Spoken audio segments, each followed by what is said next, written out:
and I can't wait to talk to you about the joy and the power of colour. However, there seems to be a bit of an issue here. I think that's a bit better, but I'm sure we can do better again. There we go. Now I think we're ready to start. So I'm here today because I want to give you all back your colour confidence. I'm going to start with a little show of hands. Who as a child had a favourite colour? I definitely did. Mine was pink, which it probably still is actually. I bet as a child, you really embraced that colour. You wore it, you had it in your bedroom. When you got something new, you bought it in that colour. If you were colouring in, you'd reach for that pen because you just wanted to use it all the time because it made you feel good. Now let me ask you the same question.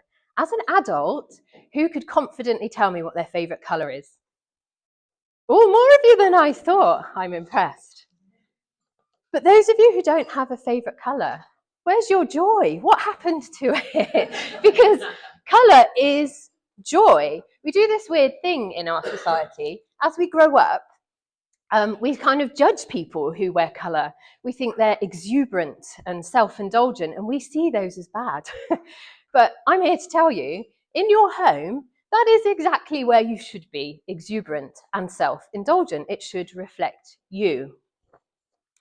So before we get into this properly, let me introduce myself. So my name is Becky. I run Becky Harrison Designs, which is an interior design studio based just down the road in Churchill. And I am absolutely passionate about two things. One of which is designing homes that truly support the people who live within. Obviously, we want them to be beautiful. That's a given. Any design we do will be beautiful, but it has to support you too. Day to day, if your home's not working hard for you as one of your single biggest investments, it's not working. The other thing I'm passionate about, and there won't be a big surprise here, it's colour. I am here to teach my clients and you that you do not have to paint your skirting boards white. You do not have to paint your ceiling white. There is no rule or law that says this is what we have to do, but with so many of us default to doing so. Equally, you don't need to choose a kitchen that the people in the future who buy your house might like. Who cares what they think? We are designing our homes for us and us only. So our opinion is the only one that matters. And I don't design homes that are nice. We can do so much better than nice. Who wants to be nice? We want our homes to reflect us, and our opinion really is the only one that matters. Now, I'm not here to shame you. If you have white walls and a grey kitchen, that's fine. That's absolutely fine, as long as you have intentionally chosen that. We want to move away from playing safe and really listen to what colours make us feel good. Let's talk about some basic colour theory. Colour, quite simply, is light. The colour we see are wavelengths that travel from the sun into our eyes. Some wavelengths are shorter and more frequent, whereas some are longer and closer together. Now, that means that colour is a property of reflected light and not the object itself, which, top tip, is why when you're choosing paint colours, you should paint it onto an A3, ideally, piece of card, and move it around your room, because the colour will look different on every single wall, because all walls in your house face a different way and receive different levels of light. You should also try it at different times of day, because obviously as the sun moves, the amount of natural light it receives changes too. So obviously, to see colour, you need eyes. Colour is a product of how our eyes interpret light. And that's why you don't see colours as well in the dark.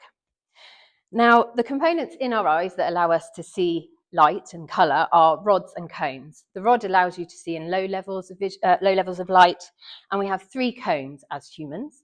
One that is responsible for long wavelengths, so red-based colours. One that's responsible for shorter wavelengths, which is blues, and then one for in-between lengths, which is green-based colours.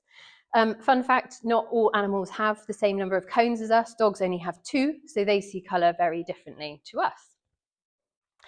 But for me, where things get really interesting with colour is when light enters your eye, it hits one of your cones, and that triggers a chemical message to your brain, and then eventually your hypothalamus.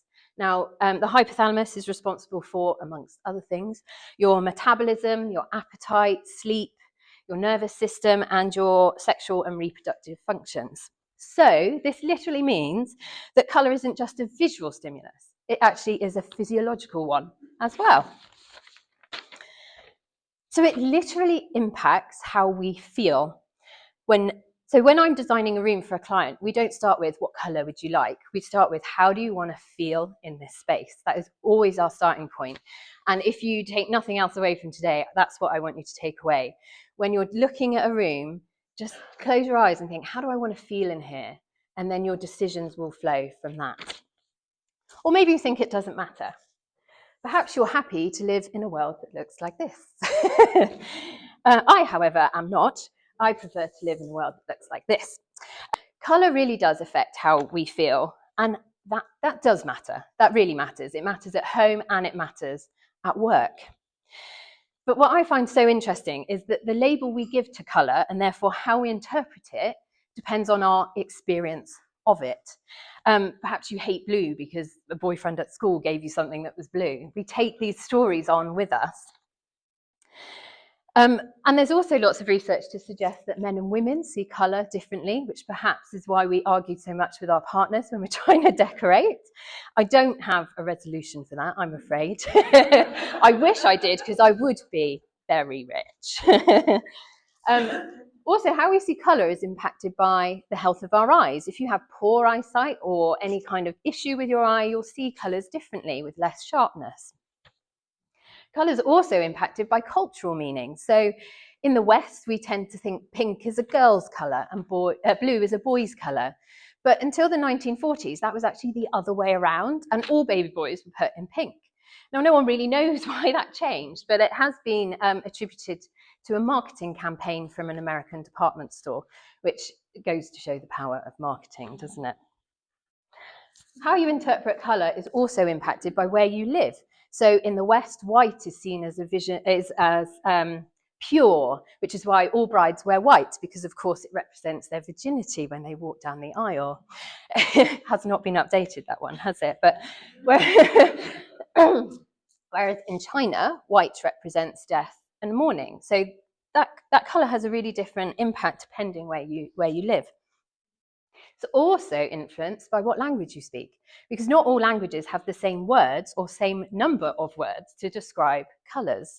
And if you want more evidence of how colour influences our behaviour, we need look no further than nature. It will not have escaped your notice that it's been a very grey winter.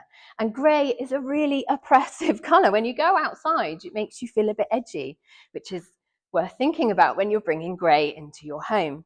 The sun tends to make us feel happy and optimistic. Whereas if we go into a forest, being surrounded by those greens makes us feel peaceful and calm. Nature really is the best teacher.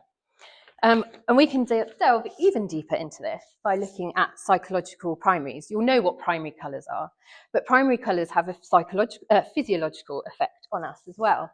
So red, I'm sure you will be aware of, it affects us physically. It raises our heartbeat. It activates that fight or flight inbuilt reaction. And in both the natural and man-made world, it represents danger, although not all the time. Yellow can affect us emotionally. It triggers our nervous system, whereas blue impacts our intellect and it triggers a mental response. So all of these things are worth bearing in mind when you're designing a space. But all of that is further impacted by the chromatic intensity of a colour. I always encourage people not to say, oh, I don't like red, because there are loads of different reds. These ones here are actually, it's quite hard to tell on here, but these are very deeply saturated. They're really vibrant, like this lovely red dress here. They're stimulating. You want to talk to someone who's wearing red. I gravitated right this morning. Whereas colours that are low in saturation are more soothing. And we can see this really well in these two rooms. So this is a deeply saturated red in this hallway. It's a very stimulating space. And that's probably quite good in a hallway because you're moving somewhere else. You want to be motivated. It might help you remember why you left the room. or maybe that's just me.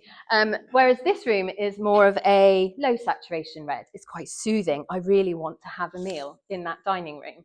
It's not my house, unfortunately.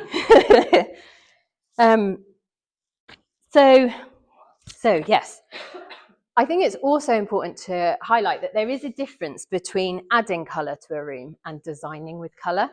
I would say this room on the left has had colour added to it. Someone's literally flung some very bright cushions into it, whereas this one has been designed with colour in mind. It feels more cohesive, there's a clear colour palette, and it feels more balanced. It's got intention to it. Now, a really useful rule, if you are going to start embracing colour in your home, which I really hope you are, is to perhaps choose 3 colours and then follow the 60-30-10 rule. You may well have heard of this. So the idea is your main colour you use on 60% of your surfaces, the remaining 30% goes on, actually I'll show you on this. So this room, I'd say the main colour is white. It's on the woodwork, the doors, the ceiling, that's the main colour. And then 30% has been used on the wall with this lovely green. And then 10%, I would say, is this red on the floor, which you don't see much of because it's covered up with a rug, but it's a lovely accent. That might feel quite flat without that burst of red. The room on the left, to me, does not follow the 60-30-10 rule and is awful in many ways, in my humble opinion, mainly because of the vast overuse of white. But part of the reason this room doesn't work is there's no focal point. When you're using lots of white, you need to bring in colour, you need to bring in pattern and texture because it's quite flat. Your eye doesn't know where to land, so it's looking around, like, where does my eye land? And that makes you feel uncomfortable, which is why when you have a room with a focal point, you feel calmer because your eye just rests and you feel calm. This focal point's been helpfully styled into this picture by leaving the door open, but even with that door shut, it'd be clear that those connection and the view to the garden is that focal point. Remember this also though, colour is not just paint. There are other ways to add colour into your home. We can do it through our textiles, so our cushions and our curtains. This is quite a good way if you want to start playing safely because you can put a cushion in and remove it if it doesn't work. Artwork is an excellent way to add colour to your room. This room's white, but you probably wouldn't describe it as a neutral room because the artwork is doing so much heavy lifting. And artwork's a great way to add colour because you can move it around your home. So you can change how your room feels really easily. We call that shopping your own home. You can also get artwork subscriptions now, which I don't think many people are aware of, but that's a great way to get art in your home, and then every 3, 6, 9 months it gets changed, and then the whole feeling of your room changes. So it's quite a low impact way to redecorate without actually having to physically paint your walls again. We can add colour through objects, through flowers or tiles. I love those tiles. I want those in my bathroom. So my message to you is this.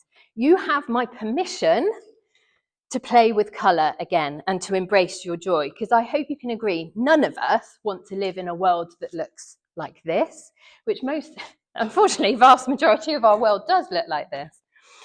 But if you're nervous, just start small, but please do just start. Really listen to your gut and go with what makes you feel good, because if it makes you smile, it belongs in your home.